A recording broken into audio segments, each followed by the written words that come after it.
തൃണമൂൽ കോൺഗ്രസിൽ പ്രതിസന്ധി രൂക്ഷമാകുന്നതിനിടെ ഡൽഹിയിൽ നാളെ വിമത എംപിമാർ യോഗം ചേരും.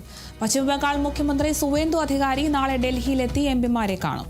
ഇതിനുശേഷം ലോക്സഭയിൽ പ്രത്യേക ബ്ലോക്കായിരിക്കാനുള്ള അപേക്ഷ വിമത എംപിമാർ സ്പീക്കർക്ക് നൽകിയേക്കും. കഴിഞ്ഞ ദിവസം വിമതപക്ഷം പുറത്തുവിട്ട കത്തിൽ 19 എംപിമാർ ഒപ്പ് രേഖപ്പെടുത്തിയിട്ടുണ്ട്.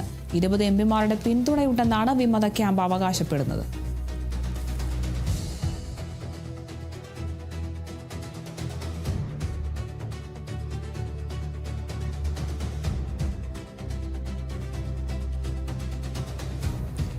തൃണമൂൽ കോൺഗ്രസിൽ വലിയ പ്രതിസന്ധി രൂക്ഷമാവുകയാണ്. ഇതിനിടെയാണ് ഇപ്പോൾ ഡൽഹിയിൽ നാളെ വിമത എംപിമാർ യോഗം ചേരുന്നത്. പശ്ചിമബംഗാൾ മുഖ്യമന്ത്രി സുവേന്ദു അധികാരി നാളെ ഡൽഹിയിലെത്തി എംപിമാരെ കാണാനാണ് ഇപ്പോൾ തീരുമാനിച്ചിട്ടുള്ളത്. ഇതിനുശേഷം ലോക്സഭയിൽ പ്രത്യേക ബ്ലോക്കായിരിക്കാനുള്ള അപേക്ഷ വിമത എംപിമാർ സ്പീക്കർക്ക് നൽകുന്ന സാഹചര്യം ഉണ്ടാകും. എന്തായാലും വലിയൊരു പ്രതിസന്ധിയാണ് തൃണമൂൽ നേരിട്ടുകൊണ്ടിരിക്കുന്നത്. തങ്ങളാണ് യഥാർത്ഥ തൃണമൂൽ കോൺഗ്രസ് എന്നൊക്കെയാണ് ഇവർ അവകാശപ്പെടുന്നത്. എന്തായാലും വലിയൊരു പ്രതിസന്ധി നേരിട്ടുകൊണ്ടിരിക്കുന്നതിനിടെയാണ് ഇപ്പോൾ ഡൽഹിയിൽ നാളെ വിമത എംപിമാർ യോഗം ചേരാൻ തീരുമാനിച്ചിട്ടുള്ളത്.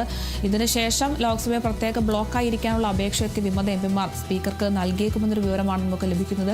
കഴിഞ്ഞ ദിവസം വിമതപക്ഷം പുറത്തുവിട്ട കത്തിൽ 19 എംപിമാർ ഒപ്പ് രേഖപ്പെടുത്തിയിട്ടുണ്ട്. 20 എംപിമാരുടെ പിന്തുണയുണ്ട് എന്നാണ് വിമത ക്യാമ്പ് ഇപ്പോൾ അവകാശപ്പെടുന്നത്. എന്തായാലും ഡൽഹിയിൽ നാളെയാണ് യോഗം ചേരുക. മുഖ്യമന്ത്രി സുവേന്ദു അധികാരി നാളെ ഡൽഹിയിലെത്തി എംപിമാരെ കാണാനാണ് തീരുമാനിച്ചിട്ടുള്ളത്. ഇതിനുശേഷമായിരിക്കും ലോക്സഭയിൽ പ്രത്യേക ബ്ലോക്കായിരിക്കാനുള്ള അപേക്ഷ വിമത എംപിമാർ സ്പീക്കർക്ക് നൽകുക.